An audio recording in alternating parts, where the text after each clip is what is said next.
Valin biz hepsi şenlikte. Ya bak ne güzel gülüş bugün güneşlikte. Ne güzel kuşlar çalar, şılır gün ışık. Yeşil o toprak gibi gülcezler aşık. Yağmurcuktan her yere nice gözyaşı. Ya dostlarım gülelim güneşe karşı.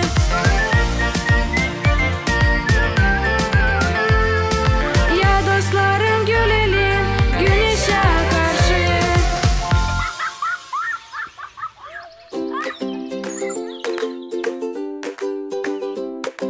15'e ekleriz 5, sonra... Pirko, oynamaya gideceğiz mi? Yok Filço, gitmeyeceğiz. Niçin? Filço, ben oynama gidersen evdeki işi kim yapacak? Wow. Neyse evdeki iş Pirko? Büyük pazar sansın ha? Filço, bugün pazar, yarına da pazartesi. Ben evdeki işi bugün yapmarsam yarına ikişerlik benim. Yazık. Bütün günü kaçırdık. Pirko, sen sadece düşün. Ne kadar zarar biz bir yapacaktık ha? Buf! Pirko, senin günün bugün geçti boşuna. Nice anlama boşuna, kelepircik. Nas Marco Pirko. Nas Marco. Ne zaman oynamaya çıkacaksın Pirko? Ne soy oynama, kelepircik. Ben evdeki işi yaparım. Ne sen? Bu kadar vakit kaybetme haberi evdeki işe. Böyle olmaz. Şan sonra yürüyelim. Biz bir de zarar da yapmadık. Kelepircik, Filço. Ya oğlum bir tarafa. Pirko, anacığın evde mi? Evde bir şey oldu mu? Bir şey olmadı dostum. Benim var bir iki soruşum ona Gagavuzların historiası için. Bir nasihatim var Gözelinka. Parasız. Niye soy nasihat? Şimdi Wikipedia ya da Google her bir soruşa cevap verir. Açtın Amerika'yı ayol. Wikipedia faydalı bir iş Kelepircik. Ama orada da ne var? Onları lazım 99 yıllıktan yeleme. Doğru söylersin Gözelinka. Ben kağıttan kara ta iyi hem ta doğru hiçbir şey bulmadım. Ne soy kağıt Kalina? Sen hangi asırlarda yaşıyorsun? Hep o asırda hangisinde sen bey? Ne soy tema seni meraklandırır Gözelinka? Gagavuzların historiası. Wikipedia'da çok türlü versiyalar var. Ama birisine de ben tam anlayamıyorum. Sen işi dersin mi Kelepircik? İşi derim. Ya susun. Bakın ben ne düşünüyorum. Bak Pirko, senin mamun öğretici mi? Öğretici. Historiada öğretici. Öğreticidense daha iyi kim anladır bu temayı? Wow. Halizanya. Kimsin? Ne akıllı köpeksin ama dostum. Söyleme hayol. Geni. Wow. Hani zani Pirko? Birer haşlak çaycağı içerken historia daha kolay fikrine girer. Ura! Bak bulduk ucunu. Tak что Pirko çabuk git çayını ateşe koyma. Wow. Hem çaycağıza da bir şey kattık hazırla. Kavurma gibi bir şey. Naşe o kadar şımarırsınız ayol. İsteriz bilme kim o Gagavuzlar hem nereden bu yerlere gelmişler. Anlatsana Mamu. Sen çünkü hepsini bilirsin. De öyle. Geldik historia dersine. Bav. Ya bak ama. Açan köpekler de şan sonra isterler bilme historiyayı. Elbette ben kayalım. Anlatacağım. İçeri geçin. Utanırım sorma.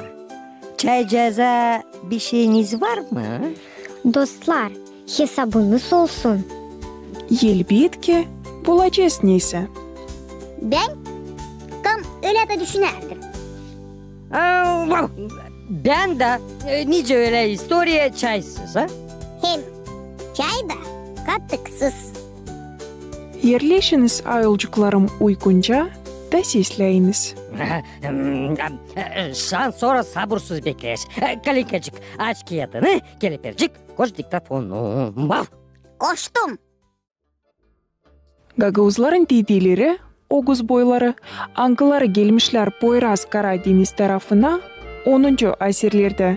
Ta ileri onlar yaşarmışlar geniş kırlarda, Kaspий deniz tarafında.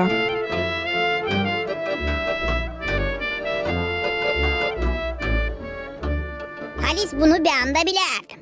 Hani Gagavuzlar, evvelki Oğuzlar gelmişler Poyraz Karadeniz tarafına 10. asırlarda. Ne sen? Bak ayol, tutmuşsun aklında. Ben de var nece ekleyeyim onu. Hani Oğuzların bir boyu tutarmışlar 10.000 beygir hem 100.000 koyun sürüsü. Büyük koyun sürülerini kışında otladarmışlar kırda. Nerede koyunlar bularmışlar kuru ot. Hem tabir isterim çizgileme. Hani Oğuzlar pek isle atlı gidermişler hem ok atarmışlar. Atlı Oğuz hızlı giderek kolayca düşürermiş uçan yaban kazını. Bu da doğru baba. Ya bak ayol, şaşılacak iş. Dilimden koparttınız. Mamu, da sonra nereye yollanmış dedelerimiz? Oğuzlar dil sade Gagavuzların dedeleri. Sayılır aynı Gagavuzlardan kara, Oğuzlardan çekilir Azerlerde, Türklerde, Türkmenlerde. 10. asırda bu Oğuz boylarının bir parçası gider Kaspий tarafından Prut-Dnestr dereleri arasında topraklara, Besarabiye'ye, Bucak topraklarına.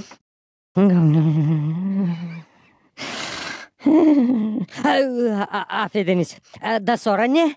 Kelepercik diktafonu yazar mı? Yazır. Uşaklar, uyumayın. Sesleyin öte doğru. 11. asırlarda Oğuzlar göç edermişler Prut-Dnestr dereleri arasındaki topraklarında. Bucak kırlarında arkeologlar buldular 10. 11. asırlardan kalma Oğuz mezarlıklarını. Angların arasında Kazaya köyünde, Tarakliya kasabası yanında, Balaban köyünde, Kauldolayı hem Kavuşan kasabası yanında kurganlar. Halis mi, mamu? Ne meraklı ama. Lazım bir günü yollanalım gezintiye da görelim o kurganları. Peki bir hediye. Ben kayalım. Ben de kayalım. Kızlar, beni de unutmayın. Elbette. Bir anda kayalım.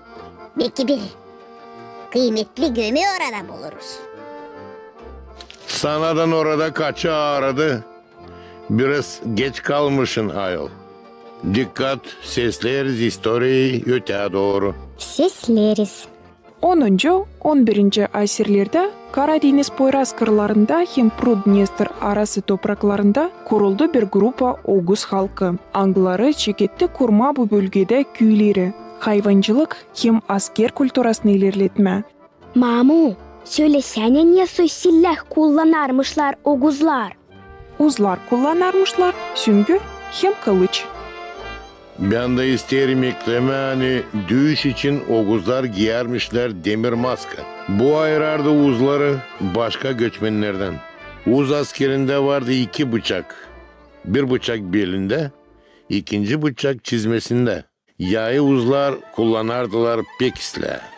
Oğuz askerleri ürederler genç çocukları ok atma atlı giderken. Çocukları küçükten ta ürederler atlı gezme. Hem kullanma kılıcı. Oğuz askerleri sayılardı iyi dövüşçü.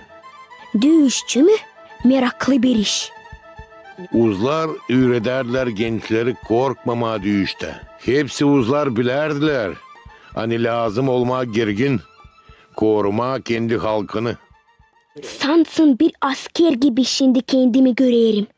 11. asırın çeketmesinde Oğuzların bir boyu göç ederler Karadeniz Poyraz tarafındaki sınırlarından Prut-Dnestr dereleri arasında topraklara. Niçin Oğuzlar göç etmişler Karadeniz Poyraz tarafından başka topraklara? Aslı sebep angısına göre Oğuzlar bıraktılar o toprakları oldu cenkler Polovetsların hem Uzların arasında. Uzlar gittiler Üylin batı tarafına. Bunu Oğuzlar konmuşlar bu topraklarda gösterir bir sıra arkeologiya kazıları. Bucak kırlarında Uzlar yaşadılar 10. asırın sonundan 11. asırın ortasına kadar. İsterim tekrarlama uşaklar. Bu topraklarda Uzlar yaşarken kullanardılar hayvancılığı, tutardılar koyun, inek hem beygir. İnanılmaz bir iş. Şimdiye kadar bilmezdim çobanlar bu kadar çok bilirmişler. Buraya. Halizan Çiçu, sen nereden nereye bu kadar çok bilirsin? Akıllı kağıtlar okuyarım kelepircik. Bak. Şan sonra vakıdı zanaatınızı değiştirmeye çobancılıktan profesora. Bak. Dostlar, siz pek çok boşuna laf edersiniz. Ya siz sirkeniz biraz. Ben isterim anlamaz sonunu. Artık hepten göz kulak olduk. Sonunu uşacıklar ben size anlatacağım yarına. Büyüne bu kadar.